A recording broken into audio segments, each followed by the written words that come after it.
You're watching Packers Total Access Live, your daily source for Green Bay Packers content, created for the fans by the fans. Hit like, subscribe, and turn on notifications so you know whenever we go live. Don't forget to follow us on Twitter at Packers_access. Go Pack Go. Enjoy the show. What's up, guys? Welcome into Packers Total Access. My name is Clayton. You can check us out on packernet.com. Find me on Twitter at Packers_access. Text us 865-658-5824.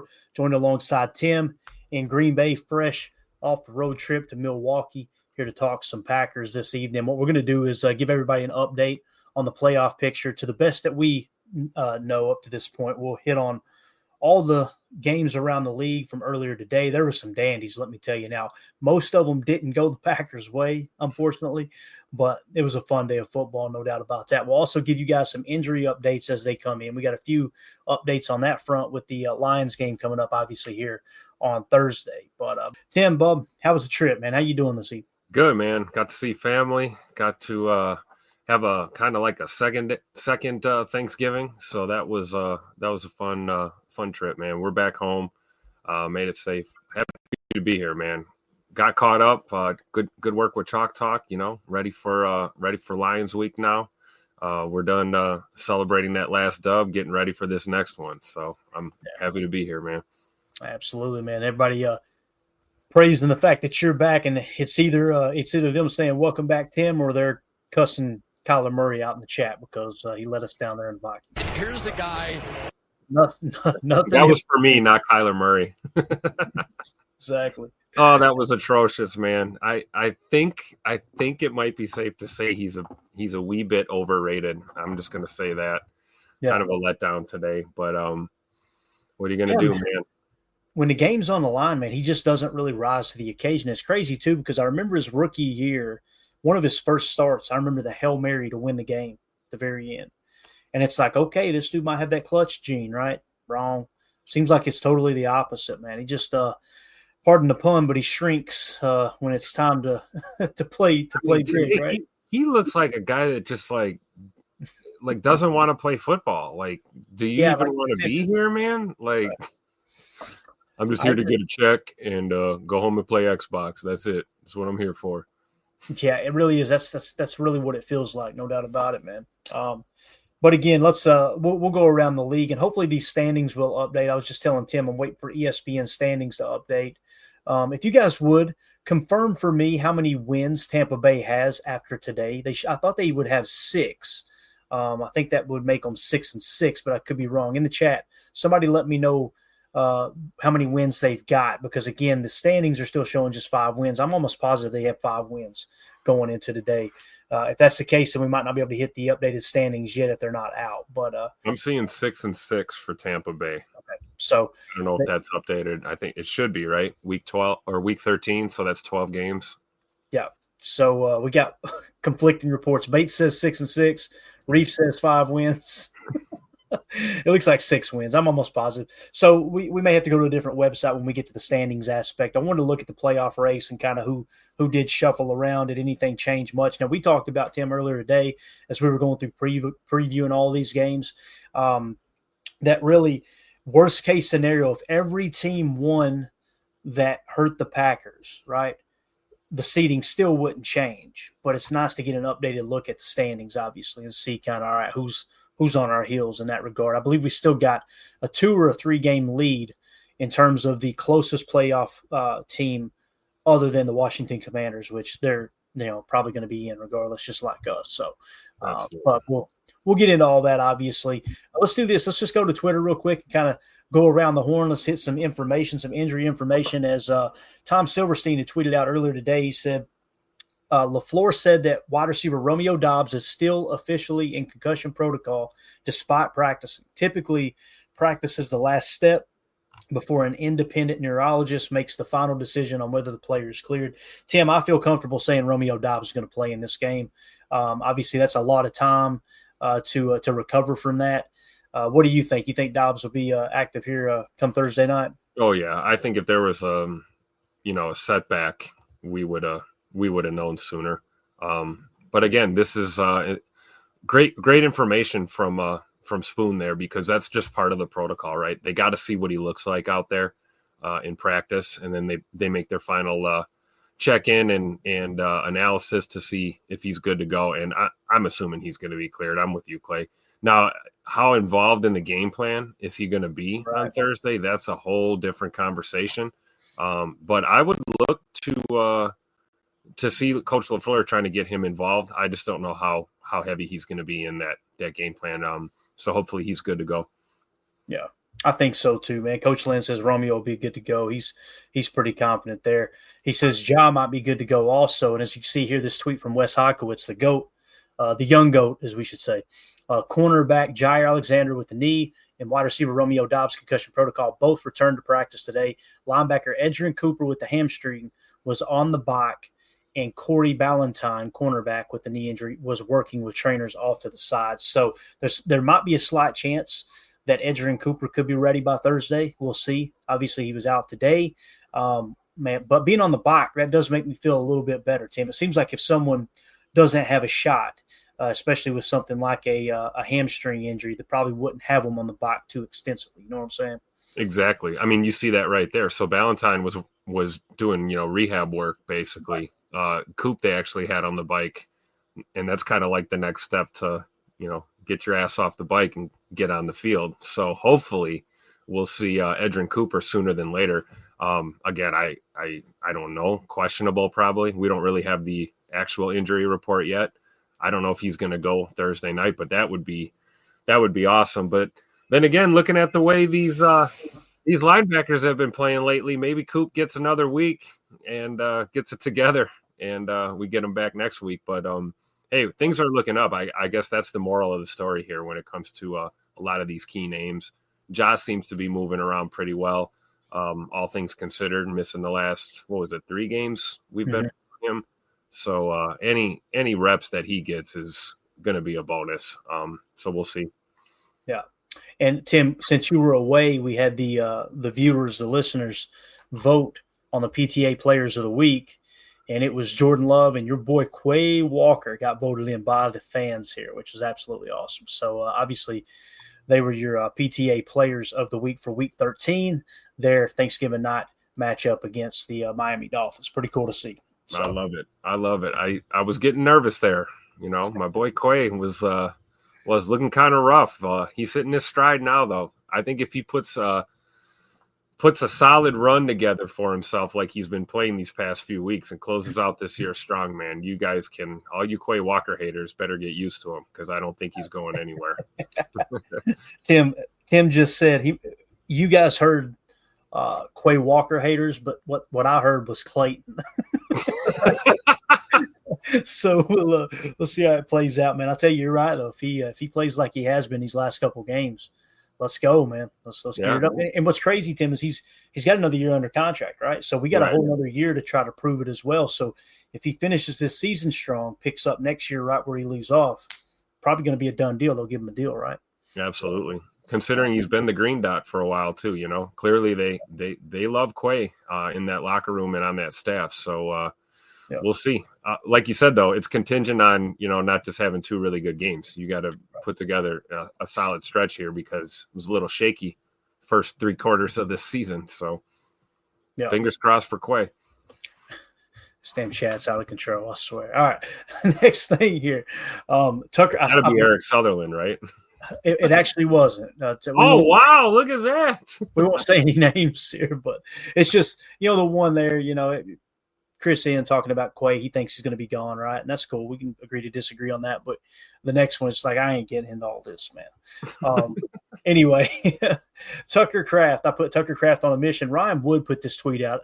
I just love Tucker Kraft, man. I love how he talks trash. It's not like, hey, we're going to win the game. Hey, we're going to kick their ass. He just throws these little subtle things in like, y'all better watch out in that secondary. And here's what Ryan Wood tweeted out. Tucker Kraft asked about Kirby Joseph.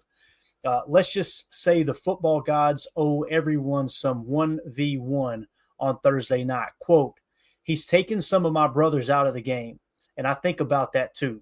So if I get a chance to get my hands on them, playing, and let's just go ahead and read the entire quote. That was kind of the headline, all right? So he said, quote, he's a respectable player in the NFC, But in my mind, I'm not really worried about DBs too often. I'm worried more about the guys in the box. And I'm sure they bring guys down, safety rotation, and we target them in the run. But it's just a different game. I don't have too many tidbits on Kirby. I know he's a dangerous player. He can flip games. He's a good DB. I might not agree with some of the places he likes to lay contact. He's taken some of my brothers out of the game, and I think about that too. So if I get a chance to get my hands on him, playing football. So look for Tucker Kraft. When we get us a nice little ISO run play, and Tucker gets out there and tries to get to that next level and digs out of safety. You know what I would love to see, Tim? This to build momentum all week long. Like it's going to be Tucker Kraft going after Kirby Joseph, and then he never gets his hands Ben on Sims all night long. Let's go. What I was going to say is he never gets his hands on him, but Christian Watson just cleans that clock. I would love to see it. Absolutely love to see it. Yes, so I'm so excited for this game, man. This feels like a playoff game coming up. It really does, right? It's the best team in the NFC against a division rival who some believe are better than the Minnesota Vikings, right, which has the second best record, I believe, in the NFC. We'll find that out here in a couple of weeks, But, man, I don't know about you. This Detroit game in Detroit, I hope it's loud as hell. I hope they're so fired up that this feels like when we went to Minnesota and played Favre as a Viking. I hope it feels like that. Just hop through the roof. And the reason being is get our guys that kind of playoff hype experience, right, before the playoffs hit. And let's see what we can do. Let's see if we can hang with them. You know what I'm saying? Absolutely. And you're right about that playoff atmosphere because, help or not from these other NFC teams, things could get interesting as we grind out the end of this season. Teams can take a backslide. Teams can get hot. Positions can change. Obviously, I don't think we're going to necessarily, sneak up and run away with the division title or anything, but certainly it's not mathematically impossible at this point. What's more realistic is leapfrogging Minnesota. And you only do that if you handle your business in the division. We've already had a couple of divisional losses. We got to get this dub on Thursday. I feel you. It's a playoff time vibe. It's going to be a playoff type atmosphere. Certainly a team that we probably will run into the playoffs, depending on how things shake up as the year goes. This may not be the last time we have to play the Detroit Lions, but in all honesty, guys, they're banged the hell up right now and primed for a Packers team to come into their building and smack them around on prime time on Thursday night. This is probably your best chance to beat the Lions right now. Certainly better than it was earlier this year at that game I had to attend that did not go so well. It'd be nice to steal one in their building this time around. And, you don't wish for guys to get hurt or be hurt or anything like that. But, hey, it is what it is. Everybody's banged up right now, but Detroit has taken some major hits on their defense. And that's a chance for Jay Love and the boys to cut loose. And, hey, these are different teams, right? We're a different team than we were just a few short weeks ago playing that Lions team. The proof is on the tape. And Detroit's a different team as well, simply due to the fact that they're juggling personnel around so much right now. I believe they made a couple signings trying to put some patches on that defense. So it'll be an interesting matchup nonetheless. But you're absolutely right, Clay. I hope we are hyped. And I hope Packer fans make the trip. If I had tickets, I'd go. I'd make the trip to Detroit just to get loud in their building. Definitely. Ron Samble in the chat says Kraft isn't lying. Joseph is a dirty player. Now, I think I'm trying to remember, Tim. There's many people commenting on this. Actually, let me go here first. Cody McDougal said headhunting 53 all day. That's our point of attack. And then Chris N says, Cody, you're right. That D lineman went after Love with a cheap shot. And then Cody came back and said, can't forget that ankle roll. Come on now. This is going to be a dub. We're going in ready to punish and set it straight before we see them later. So, Tim, it does seem like I vaguely remember somebody trying to do an ankle roll. Was that Detroit that did that on Love? Yeah, I believe it was. And it was one of those deals after the play, too. He was already down, and you're kind of trying to get yourself up or whatever, and it was like a little extra grab and a twist. And that's not far removed from the knee issues that Jordan had this year. So I remember that. And Detroit's got some. They got some dogs, not some DOGs, not some DAWGs. They got some dogs, some ankle biters. I guess dirty might be the word to use at times. But hey, at the end of the day, it's an intense rivalry. You know, the Lions are no longer the joke of the NFC North like they used to be. Yeah, it's going to be a chippy game for sure. Oh, look at this. We've got footage. Yeah, that's what I remember right there. Look at him twisting it. Look at this. Look, and look how long he's holding it too. It's like, and he leans in. Look at him lean into it. Right. Oh yeah. Yeah. Hopefully they'll show that. Now I don't see number 53. I'm not sure who we were referring to there. That's 41 that was doing that. Maybe that was Kirby Joseph. I don't know his number, but regardless, it don't matter who it is. Everybody can catch these hands come Thursday. Because that right there, dude, that's as dirty as you can see Love trying to roll out of it, bro. Yeah, and he's rolling over on it, you know. And I'll tell you this, you know, another great comment I think I saw in here. I don't know if that was Cody. Yeah, Cody had a good one here. Dirty is never the way in Green Bay. We'll show what's right, and that's the sentiment I'm echoing right now. I'm all for, hey, let's get a little revenge for these cheap shots. And if you got to take a personal foul penalty, cool, get it out of the way, get it over with. Let's not make this an all day long affair where you start getting caught up in the mind games and the dirty plays and you're not playing football anymore. You know, we got to go in there and play hard, play intense, play fast, play fearless. But the chippiness can start really screwing you if you get caught up in the hype too much. And we don't want any of our guys getting disqualified. We don't want any nonsense like that. I mean, we saw what happened today in Jacksonville. You know, there's no place for that in our game. So, you know, hopefully the Packers just keep a cool head. But I'm all for protecting Jay Money and getting a little revenge too. So, got my eye on you, 41. If you're in fact still in the lineup and not one of the 75 players on the injury report for Detroit. So. Hey, so that was James Houston, is what it's saying. So didn't James Houston get cut or go on IR, I believe? I don't know if that's James. They looks awful small for James Houston. It definitely wasn't Kirby Joseph, though. We just found that out. Regardless, again, I don't care who it is. And listen, I know you don't want penalties. You want to play clean. I get you guys being all modest and stuff. I'm sorry. I'm built a little bit different. If I'm on that team, I'm sending in a goon. I'm finding 41 right off the damn bat, and you take a third stringer, Zane Anderson. We got the job for you, bro. Get in here for one play. I'm gonna be honest. The biggest trash talking guy on that team is Amon-Ra St. Brown. So I hope the secondary is tuned up. The piss better be hot on Friday night. That's all I got to say, or Thursday night. Excuse me. Yeah, got me all emotional. I can't even think straight right now. Prince in the chat said 41 is linebacker James Houston. That's what I was showing. And then I thought he got released, and Ron Sample said that James Houston got released. Oh, so, yeah, there you go. Amon-Ra St. Brown it is. Let's go, boys. Yeah. Now, Mr. Mikey Riggs is pointing out that Kirby Joseph did target Tyler Higbee and TJ Hawkinson, obviously both tight ends. So let him try that on Tucker Kraft and see what happens, boy. I'm excited about it, man. It's going to be what's Brian Branch's deal? What's his status? We don't have an injury report yet, so no idea. I'm still waiting to hear about Jahmyr Gibbs. I'm wondering if they might suspend Jahmyr Gibbs. Did you hear about that fiasco? For dry snitching on his whole team. My man was getting ready to rob a bank. He wrote the game plan out right behind it, filmed it. Which reminds me, a picture of it on the police station. Oh, it's a beautiful, perfect story to draw a parallel here. Yeah, me and Mandy first got married. Our first home, we bought a condo, right? This was way back in 2000. God, what was it? 2007. Well, there was a series of break-ins throughout this neighborhood in one night. I come out to go to work, and my Mustang trunk lid's up, right? I'm like, what the heck? What's going on here? You know? And sure enough, went looking through it. Our camera was missing out of the car. I'm like, all right, crap. So somebody stole our camera. Somebody broke into the car, stole our camera.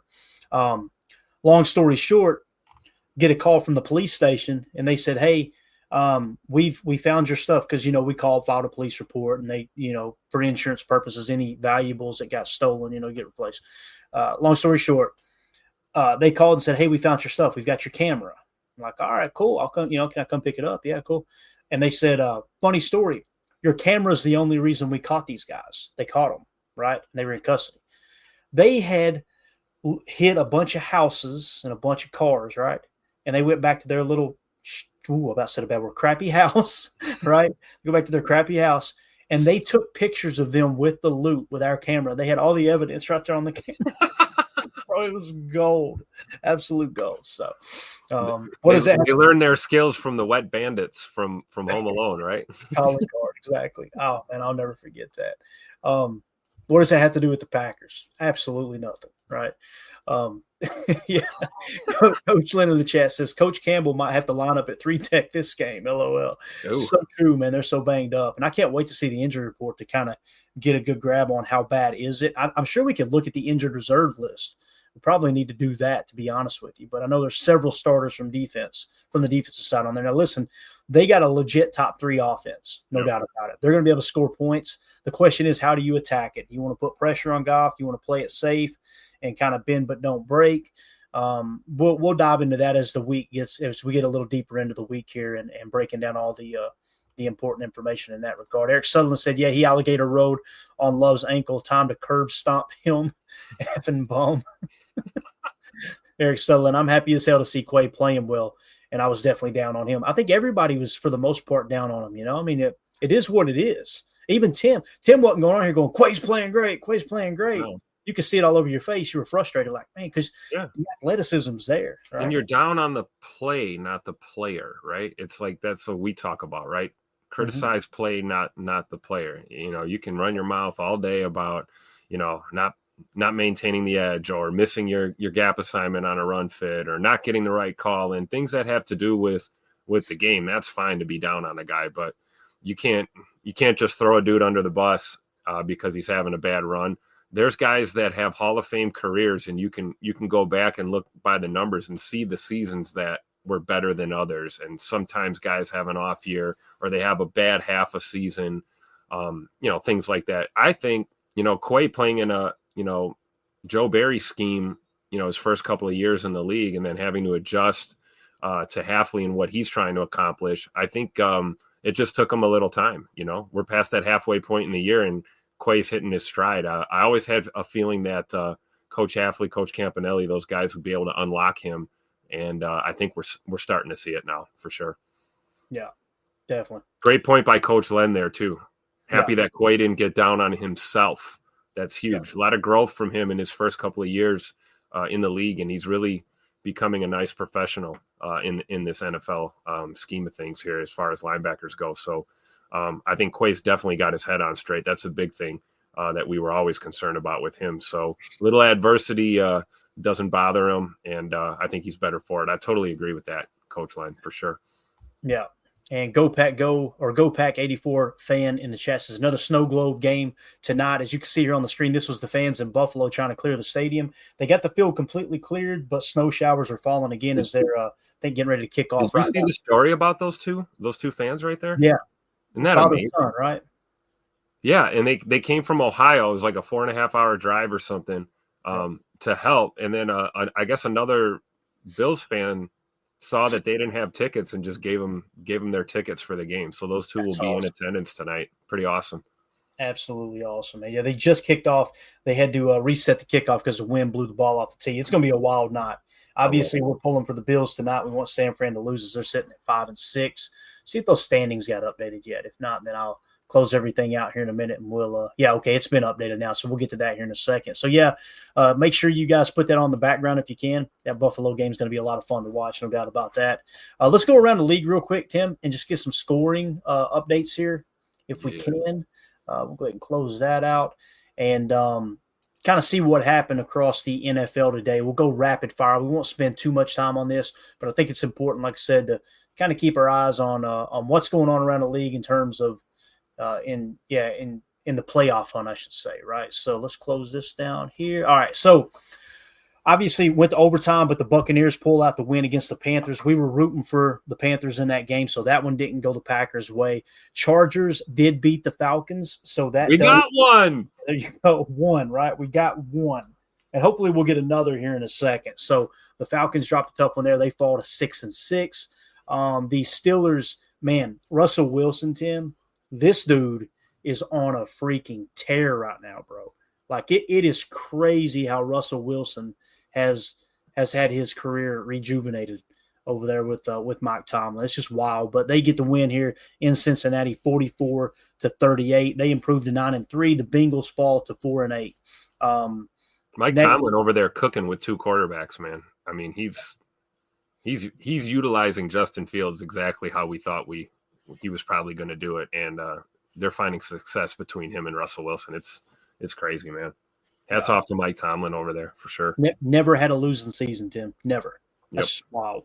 All right, Cardinals at the Vikings. The Vikings pull it out in the end. This was frustrating, as you guys know. Kyler Murray absolutely crapped the bed there at the end. They should have won that game. They really should have. The Cardinals had every chance to win that ball game.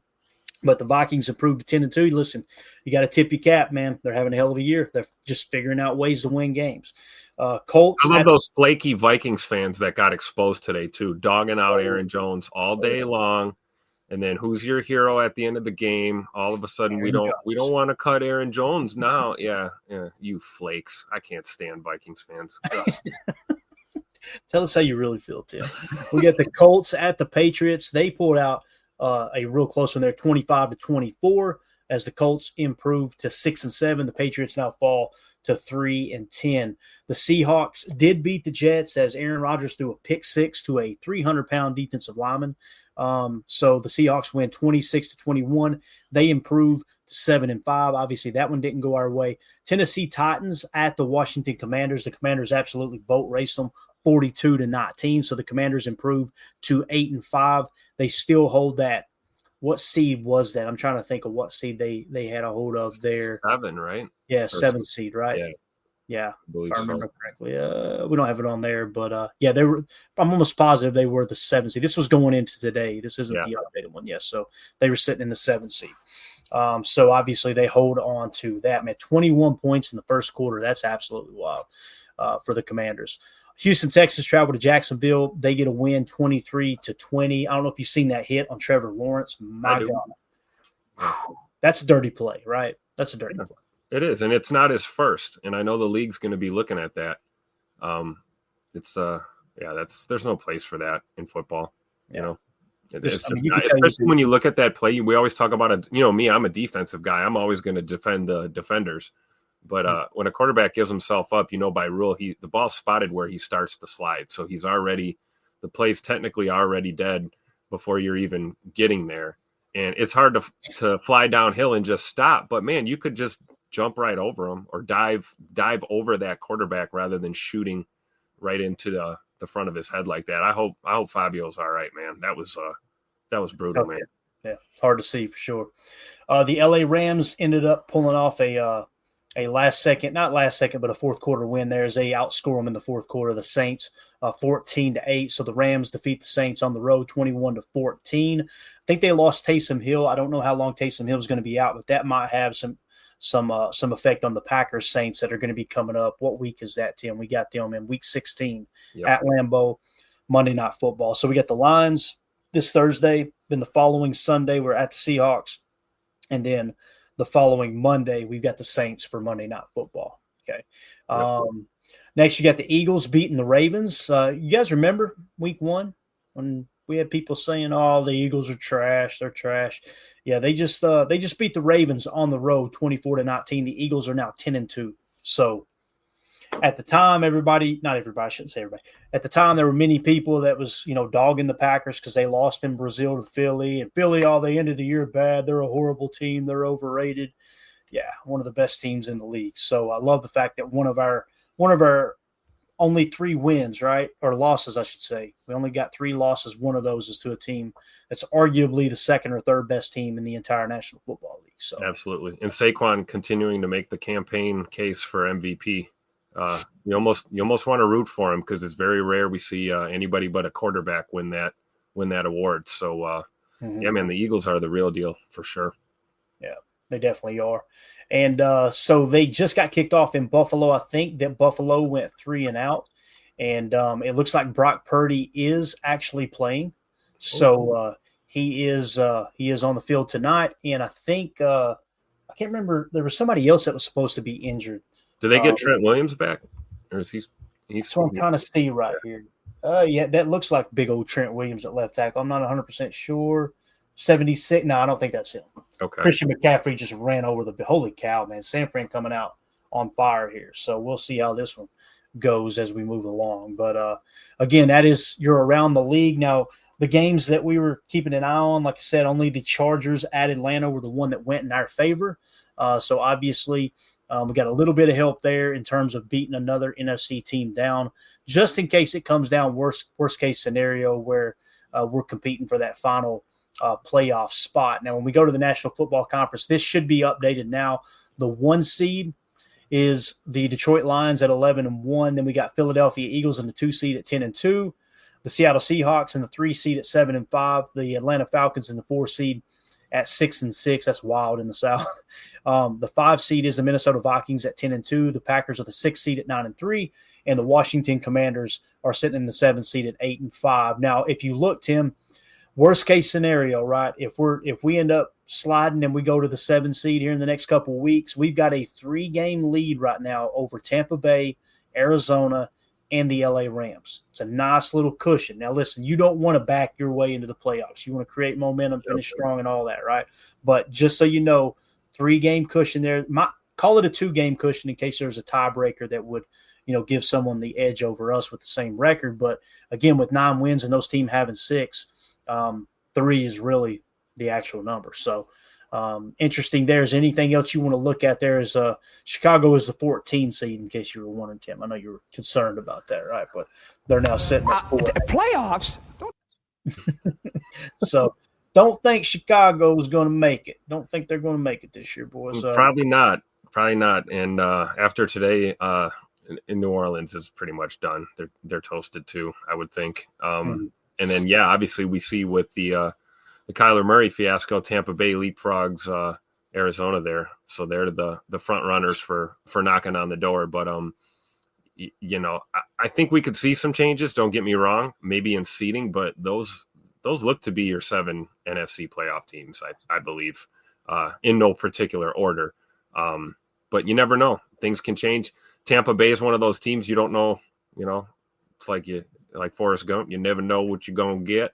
Exactly. So you got to keep an eye on them for sure. But, hey, the main thing is that's for us to do as fans and fanalists to keep an eye on these things. The Green Bay Packers need to keep their eye on their opponent in front of them and just go out and play good football and win ball games. That's all they can control. So I hope the Pack goes on a tear here these next few weeks.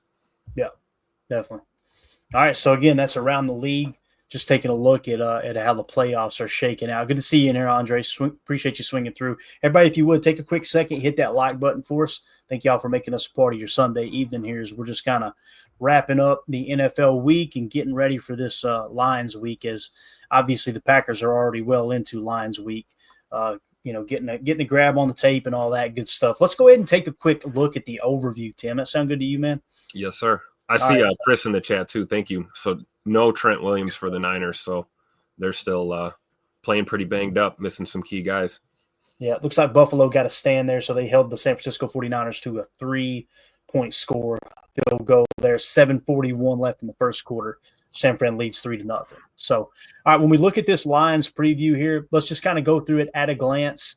Obviously, it's going to be on Thursday Night Football on Prime. It's going to be indoors there at Ford Field, in the Dome. So the Packers, listen, Jordan Love has had some pretty good success in domes in his young career, it seems like. So I think low-key the Packers are a dome team. Well, yeah, we are. Yeah. Yeah. It really does. So points per game, the Lions are first in the NFL at 31.9 points per game. The Packers are 8th in the NFL at 26.5 points per game. Point differential, the Lions are first at plus 180. That is crazy. The Packers are 5th at plus 78. Records in close games, the Packers are 5-2. The Lions are 5-1. Hopefully we'll have that same record as this one if it does come down to the wire and the Packers do get a dub here. Our average margin of victory, the Lions are 3rd in the league at 16.7. The Packers are 14th at 10.6. Turnover differential, the Packers are plus 9. That's 5th in the league. and the Lions are +8. That's 7. Tim, it's wild to think about with how much we've turned the ball over with the interceptions this year. We have a better turnover differential than the Detroit Lions. Now, keep in mind, Jared Goff, if I remember correctly, threw 5 interceptions in one game. So obviously you remove that, totally different story, but the stats are the stats there. It's pretty cool that the Packers have protected the football even better than arguably the best team in the league, although we have been kind of bad at it, honestly. Yeah, it's true. That's why we say the metrics and the stats, they don't always tell the full story, right? We've kind of been defying the odds all year long. And, now looks like we're transitioning away from that, right? Because we're playing some damn good football as of lately. So hopefully things continue to be on the upswing for sure. Yeah. So total penalties in terms of, how often these teams are flagged. So in total penalties, and it goes ranking by, least penalized, right? The Detroit Lions are right in the middle of the pack. They're 16th in the league with 74 penalties. The Packers are 24th at 82. So if we could catch a night where they're penalized more than the Packers, and I don't want to say luck up, but we kind of catch a break in that regard, who knows how the Lions may react to that, right? If we come out and they are heavily penalized, we'll see how that shakes out there. And any idea who the official is, Tim? I'm on it right now. Oh, man, I knew it. You get that ready. I'll go ahead and hit the point spread, and then when you pull up the official, we will actually go to the official statistics and get you guys and gals an idea of what these referees are doing in terms of these specific ones for the Lions game. We'll have that ready to go here in just a second. So as far as the point spread, the Packers, as it sits right now, are 3.5-point underdogs. Okay, now keep in mind when you're on the road, right, the home team typically catches 3 points. That's just kind of the history of the league. Now, if it's a really bad team, kind of throw that out the window. What this tells me is it's really a 0.5-point game, right? Because the fact that Detroit's playing at home and they're laying 3.5, this is going to be a close ball game. This is going to be so much fun. Over/under set at 51. This is going to be a track meet. The money line, the juice is on the Packers at +154. So obviously that's -185 for the Detroit Lions if you just want to bet at the money line just to win outright. But 3.5-point favorites. Tim, how do you feel about that, man? Do you feel like that's a pretty fair line? I think that's pretty well spot on. It could go either way, I think. I agree. I think it's fair. I really do. I don't know with the injuries, it's tough. Like I said, I'm convinced that this isn't the same Lions team that we faced just a few short weeks ago, and I don't think we're the same Packers team. So I think the Lions is about as close to accurate as it can be right now. Yeah, I think that's about where it needs to be too, man. I honestly do. Look at this. John coming in hot says Packers will steamroll the Fool's Gold Lions. Man, I hope you were correct, sir. I hope that's the case. But again, that's your NFL Pro. Just a quick little preview. We're going to dive deeper into it tomorrow and leading up to Thursday. We'll get into the PFF grades, the lineup matchups, all that good stuff. But as it sits right now, I just wanted to kind of give you guys that's the opening line coming out of Vegas in terms of who's the favorite and who isn't. So, Tim, do you have that official for us? I do not. I don't know what's going on. I can't find it. We need to get Robert on it, don't we? Robert's the man. Robert, if you hear my voice, text me as soon as you find out, sir. Don't worry about it, Tim. Don't worry about digging too deep. If it's Ron Tolbert, now we know why they're hiding it. Exactly. If you want to know the names that we don't want to hear when it is announced, guys, let me help you out here real quick, okay? So if we go to the top of this list, total flags, Ron Tolbert leads the way with 219. It's not even close for second at Adrian Hill at 193. That's just crazy. Terry McCulley, unconfirmed. Okay. Terry McCulley, do we see him up there? I do not see it. Okay, so then this can't be. No, that's not right. He's retired. I'm getting all old information here. There you go. We'll get it, man. We'll get it by the time we go live tomorrow. Terry McCulley's on a golf course right now. Wondering why I'm talking about him. Terry McCulley's using a bedpan right now, probably. To be honest with you. So let's just call it what it is. And we're all going to be there one day. Don't laugh. Nobody laugh. We're all going to be there one day, right? Anything else you want to hit on, man, before we wrap up? Any questions in the chat, comments, anything you guys and gals got before we get ready to wrap up? We're at the 40-minute mark. I don't want to stretch it out. I know everybody wants to go watch this snow game, and we don't want to, obviously bore anybody with this show that sucks. We're going to be back in the morning for Good Morning Lambeau, and we're going to start to dive in a little deeper to the Lions game. So, Tim, you got anything else you want to hit on, man? Anything that's at the forefront of your mind? No, not in particular, other than just hopefully we continue to get healthy going forward here down the stretch. Rome getting back on the field would be huge. Jair getting back would be huge. And obviously Edrin Cooper joining the party with Corey Ballantyne would be awesome too. As close to full strength as we can be to push into the playoffs. That's my mantra right now. John Cleet Blackman will be the ref. Okay. So I don't know if it's accurate or not. He may be pulling our leg. Is that guy still alive? Do we know? Well, Cleet, I thought we had Cleet for the last one, so that might be from the last matchup. That makes sense. So, all right. If we can get double confirmation there. I'm taking a look here. We'll go ahead and pull the officials back up, too, and see. Yeah, Cleet Blakeman's on here, man. He's on here. Yeah. So if it is Cleet Blakeman, let me just try to narrow this down. Boy, they make this difficult to do. Boy, let me tell you. Lord have mercy. Here we go. All right, total flags. Again, Ron Tolbert in the lead at 219, Adrian Hill at 193, Sean Hockley at 191, Cleet Blakeman. He's only officiated 11 games, okay? And keep in mind, Ron Tolbert and Adrian Hill have officiated 12.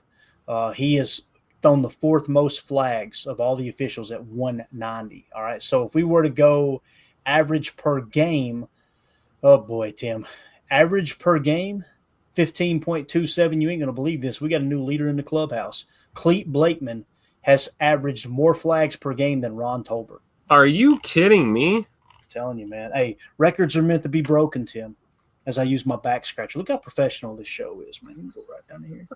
Get that up. That's what happens, man. So we need to get Cleet Blakeman up there. We need to get a picture of Cleet Blakeman is what we need, bub, because Ron Tolbert, you're off the hook momentarily, okay? Let's see what this asshat looks like in Cleet Blakeman real quick. See what we got here. Good old Cleet. Good old Cleet, yeah. Gotta love a football guy with the name Cleet, though. That is pretty cool. That is true, man. That's definitely named correctly. I got you right here. You're gonna like this picture too. We'll have to flash this up from time to time. You kidding me? This is why we tried to end the show, guys, because it already sucks. All right.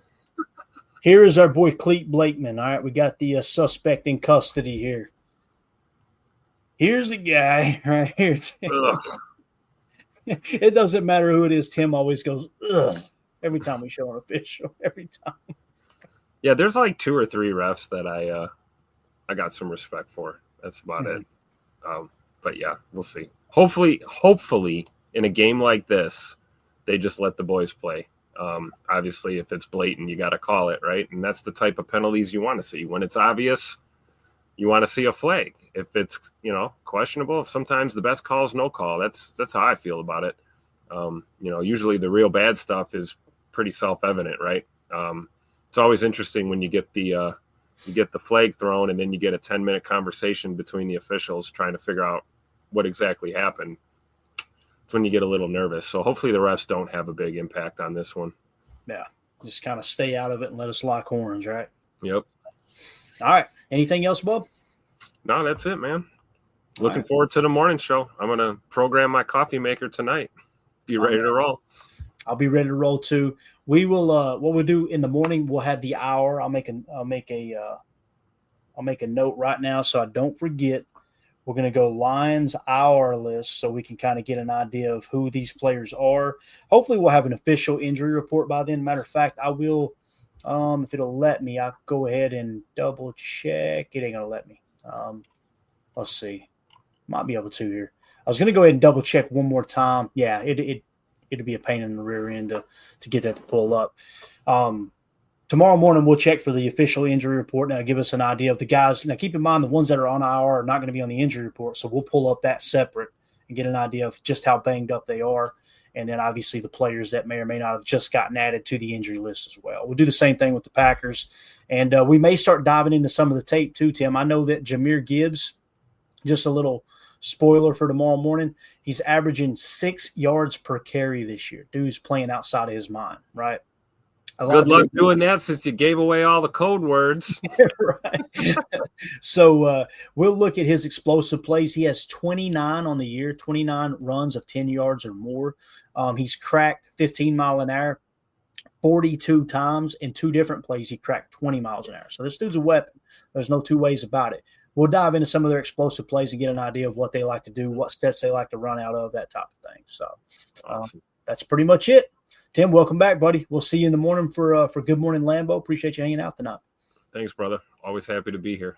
All right, guys. We'll see y'all in the morning. For those of you listening on the pod, thank you for making us a part of your day. As always, let's go out and be the change we want to see in the world. Go Packers. Thanks for watching Packers Total Access Live, your daily source for Green Bay Packers content. Created for the fans by the fans.